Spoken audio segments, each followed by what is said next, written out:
Sunday, 23rd November. A day that should have been silent. A day when the SDNY courthouse should have stayed locked behind steel doors and empty marble halls. A day when every judge remains at home, every clerk off duty, and the entire building sleeps under its usual Monday stillness. But today, something is different. Something heavy is pressing against the walls of Manhattan. Something powerful enough to force open the most feared courthouse in the country, Sunday, because today Sean Diddy Combs is being dragged back into the very courtroom he thought he had escaped last month. And the reason is not a new witness, not a leaked testimony, not a secret document. It's a small, silver-capped bottle hidden under his prison pillow. A bottle that has detonated a federal crisis before the sun has even risen. Before we go deeper, tell me one thing in the comments. Do you believe Diddy really smuggled that bottle himself? Or do you think someone planted it to destroy him? And make sure you subscribe, because what is about to unfold inside Courtroom 12B will be one of the most shocking moments in this entire case. The night this crisis began, November 7th, was quiet. Too quiet. The kind of quiet where every sound feels heavier. The kind of quiet where prison walls seem to listen. Fort Dix was deep in its routine. Officers walking slow patrols, inmates asleep, cameras blinking lazily above cold hallways. Then at 2:17 a.m., everything changed. A correctional officer lifted the edge of Diddy's thin federal issue pillow, and his hand froze midair. There, wedged neatly beneath the fabric, catching the faint glow of a flickering fluorescent bulb, was a metal cap bottle.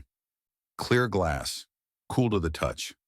A violation so severe it didn't just break prison rules, it shattered the entire foundation of Diddy's sentencing. For a moment, the officer couldn't speak. It wasn't just shock.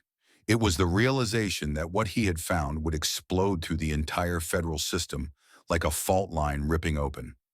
Alcohol inside a maximum security federal facility wasn't merely contraband, it was a federal earthquake.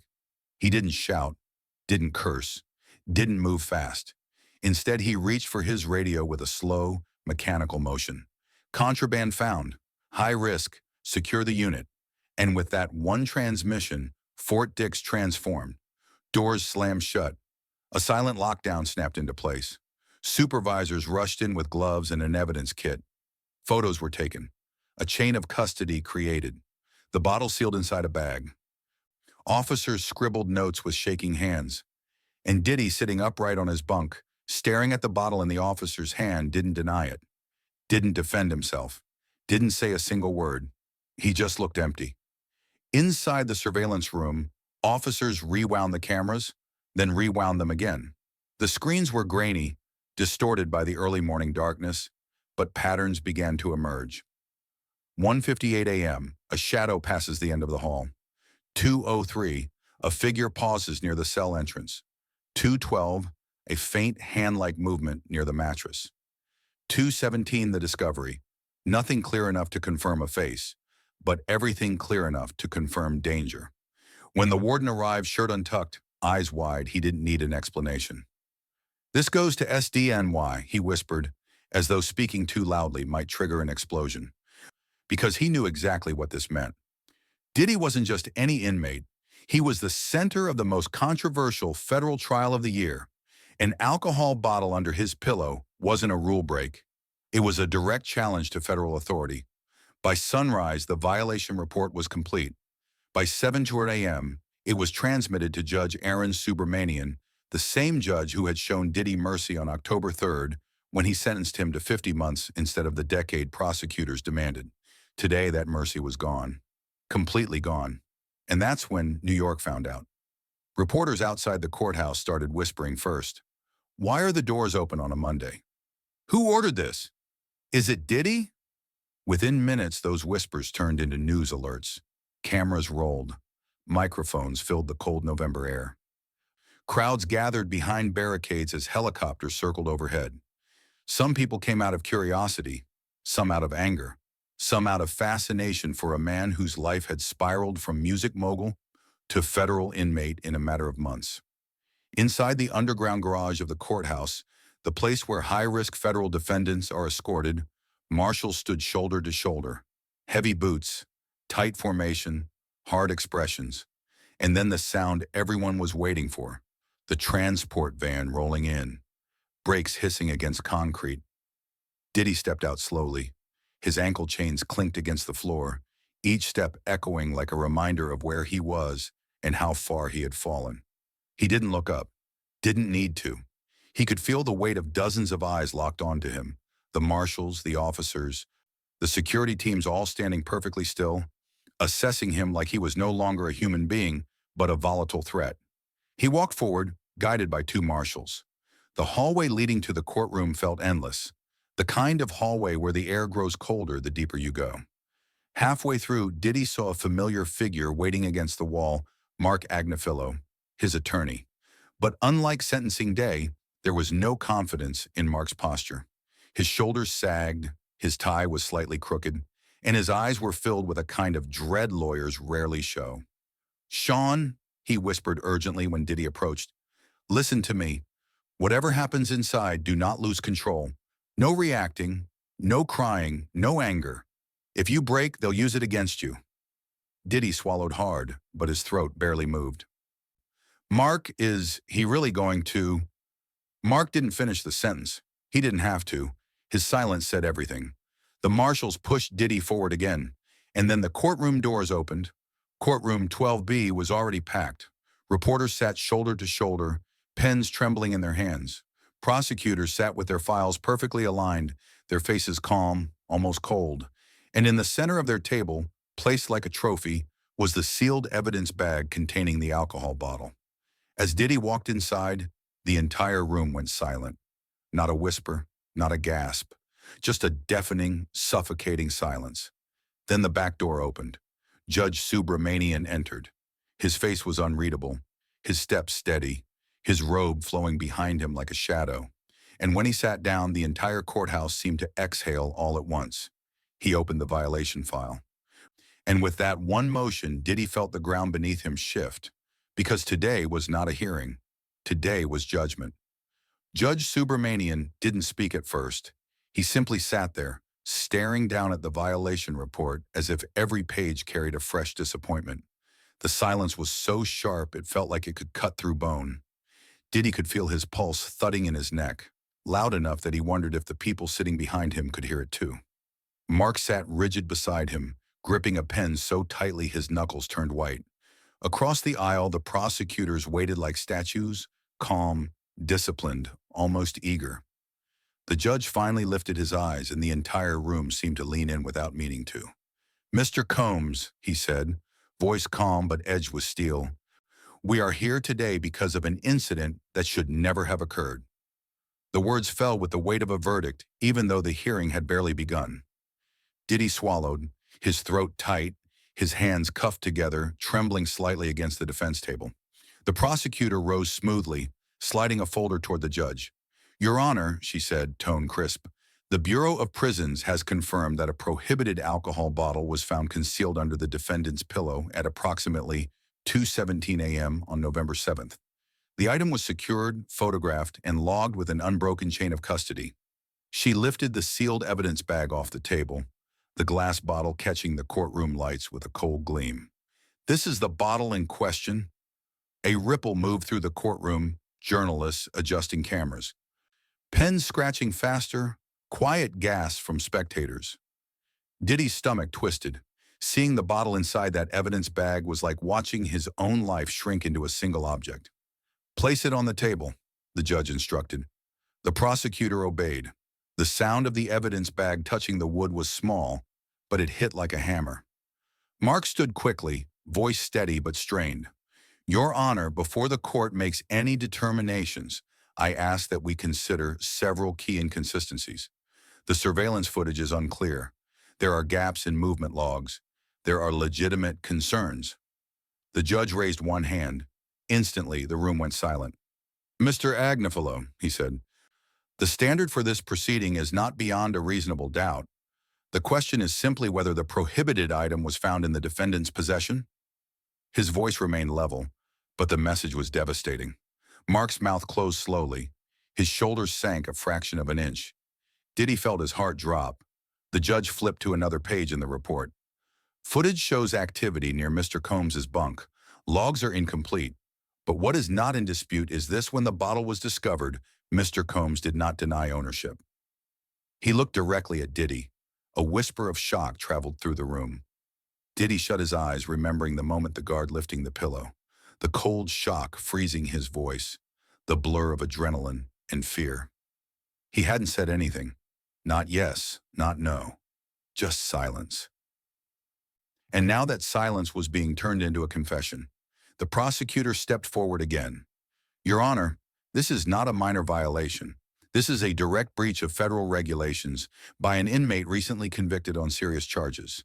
It demonstrates disregard, deception, and an inability to comply with even basic custody requirements. She paused, letting her words settle into the room.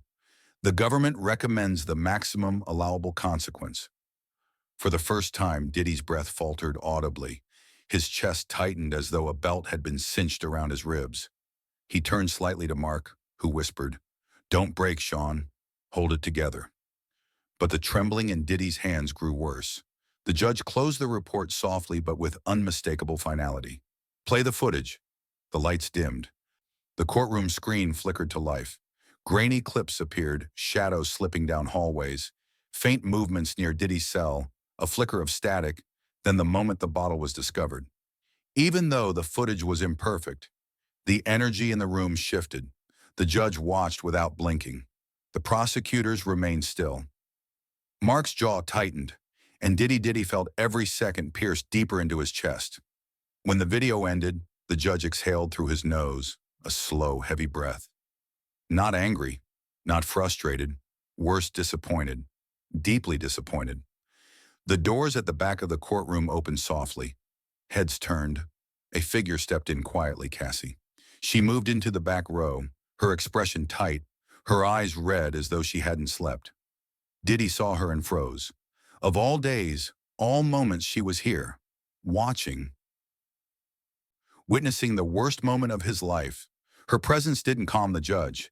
It didn't sway the prosecutors. It only made the room heavier. The story wasn't just legal anymore, it was personal.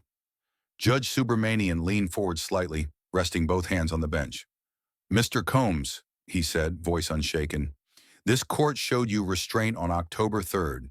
You received a sentence far below what the prosecution sought." He paused. "And yet, here we are." Diddy's breathing turned shallow. The walls felt closer, his vision blurred at the edges.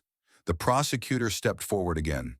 "Your Honor, in light of the severity of this violation, the government believes the original sentence no longer reflects the defendant's behavior. The government wishes to proceed with an enhanced sentence." Mark rose, desperate now. "Your Honor, I beg the court, this footage is inconclusive. Someone could have placed the bottle." "Sit down," the judge said sharply. The words hit the room like a crack of thunder. Mark dropped back into his seat, defeated. Diddy's heart slammed against his ribs. The judge's eyes hardened. This proceeding is not a debate over footage clarity. It is about trust. It is about federal authority. And it is about the defendant's conduct under custody. A cold wave swept through the room. Reporters leaned forward so far their pens nearly fell from their hands. The judge looked at Diddy again, his voice lower now. "This is not merely a disciplinary matter. This is a violation with consequences far beyond a standard infraction." Diddy's lips trembled. "Your Honor, please." His voice cracked, barely forming the words. The judge didn't look away. "You knew the terms of your custody, you were warned, and yet you chose to violate those terms." A tremor ran through Diddy's entire body. His hands clenched into shaking fists. His breathing turned uneven short, panicked gasps he couldn't control. The judge adjusted his glasses, the air around him seeming to tighten. "Given the nature of this violation, this court is now compelled to reevaluate your sentence." The audience gasped. Someone dropped a pen. Cameras shuddered. A few reporters whispered, "Oh my God!" Diddy felt something inside him collapse. His world tilted. His pulse roared in his ears. His eyes began to blur with tears he couldn't stop. And the judge continued, "This court will determine the appropriate consequence." The courtroom felt colder now, as if the temperature had dropped with every word the judge had spoken. Even the lights above seemed harsher, whiter, exposing every line on Diddy's face, every tremble in his hands. Reporters leaned forward so tightly it looked like they were about to fall out of their seats. Cassie sat frozen in the back row, her hands clasped so tightly her knuckles turned pale. Judge Subramanian didn't glance at the lawyers, didn't look at the prosecutors, didn't acknowledge the audience. His eyes stayed locked on Diddy steady, unblinking, dissecting him as if he were a man standing at the edge of a cliff. "Mr. Combs," he said, his voice carrying across the room with the weight of a verdict that hadn't even been spoken yet, "you violated the trust of this court." Diddy flinched. The word struck him harder than any accusation the prosecution had ever made. The prosecutor stepped forward again, her posture sharp, her expression unwavering. "Your Honor, the government maintains its position. The defendant's possession of contraband alcohol demonstrates a deliberate act of concealment. It jeopardizes the integrity of federal custody, and it confirms that the defendant cannot be supervised in accordance with federal law." She turned slightly toward the audience, almost addressing the entire room. "This court has the authority and the responsibility to impose the maximum penalty." Diddy's chest caved inward. He shook his head slowly, eyes filling with panic. "No, no, please, Your Honor, please." But the judge didn't move, didn't blink. Mark rose again, breath shaky, desperation spilling through his voice. "Your Honor, please, I am asking the court for just one thing. Time. Time to review the logs. Time to examine the footage. Time to determine if there were external factors at play. You are about to take away this man's entire life. Please let us—" "Mr. Agnifilo," the judge said, his tone cutting through the plea like a blade, "sit down." This time, Mark didn't argue. He collapsed back into his seat as if the force of the judge's command had pulled the strength out of his legs. The judge turned another page in the violation report. Each rustle of paper seemed louder than the last. "The defendant was warned on October 3rd, explicitly, clearly, directly. This court emphasized that any disregard of federal rules would be treated as an escalation." He lifted his eyes again. "Yet within weeks, here we are." Diddy bowed his head, tears falling freely now. His shoulders shook, his breathing stuttered. The judge continued without pause. "It is not the responsibility of this court to rehabilitate a defendant who will not adhere to the simplest conditions of custody. It is this court's responsibility to enforce consequences." He closed the report. Slowly, deliberately. Silence flooded the room, the kind of silence that feels alive, heavy, dense enough to sink into your bones. Then the judge spoke again, his voice lower, calmer, but infinitely more devastating. "This is no longer a question of misconduct. This is a question of sentencing." The words dropped like stones into the room. Diddy froze. His lips parted slightly, but no sound came out. His eyes widened, reflecting pure terror. The judge leaned forward. "The original sentence of 50 months is hereby subject to reconsideration." A gasp shot through the audience. Reporters jolted. Pens scratched. Someone in the back whispered, "Oh my God!" Diddy's body collapsed forward, his cuffed hands shaking violently in his lap. "Please," he whispered, please don't do this." But the judge's expression didn't falter. "Mr. Combs, you were given leniency. You were given a chance to rebuild your life. You were warned clearly that any violation would be met with severe consequences. Instead, you chose to violate federal custody rules within mere weeks of sentencing." Diddy's voice cracked into a raw sob. "Your Honor, I swear I didn't—" "Enough," the judge said sharply. The word echoed through the courtroom like a gunshot. Even the marshals stiffened. The judge continued, "Your conduct demonstrates a disregard for rules, for authority, and for the integrity of this judicial system. It compels this court to act." He rested both hands on the bench again, steady and resolute. "This court finds that the violation warrants a complete vacatur of your original sentence." Diddy gasped as though someone had punched the air out of his lungs. Cassie covered her mouth, choking back a sob. The judge's voice didn't waver. "The court is prepared to impose the maximum penalty permitted under federal law." The room erupted whispers, gasps, the rapid clicking of camera shutters. The tension reached a point where even the walls seemed to tremble. Diddy's entire body buckled. He shook uncontrollably, tears streaming down his face. "No, no, no, no, please, Your Honor. I'm begging you, don't." The judge lifted a hand not to silence him, but to deliver the final blow. "Mr. Combs," he said, "this court imposes the maximum penalty." Diddy stopped breathing, literally stopped. His mouth hung open, his eyes wide with horror. "And that penalty," the judge continued, "is life imprisonment." Chaos exploded. Reporters yelled over one another. Phones lifted into the air. People stood. Some cried out. Some cursed. Some just stared, stunned. Diddy broke. Not cried, broke. A sound ripped out of him, a sound that didn't sound human, didn't sound earthly. A scream, a sob, a collapse of a man who had just watched his entire future vanish in a sentence. His knees gave out. He fell to the floor, shackles clanging, breath shattering into pieces. "Please, please, please, Your Honor, please." He tried to stand, but his legs wouldn't respond. His body shook, convulsed, collapsed again. Two marshals rushed forward, grabbing his arms, trying to lift him, but he fought weakly, every movement fueled by panic and despair. Cassie cried silently in the back row, tears rolling down her face. Her lips trembled as she whispered, "Oh God, Sean."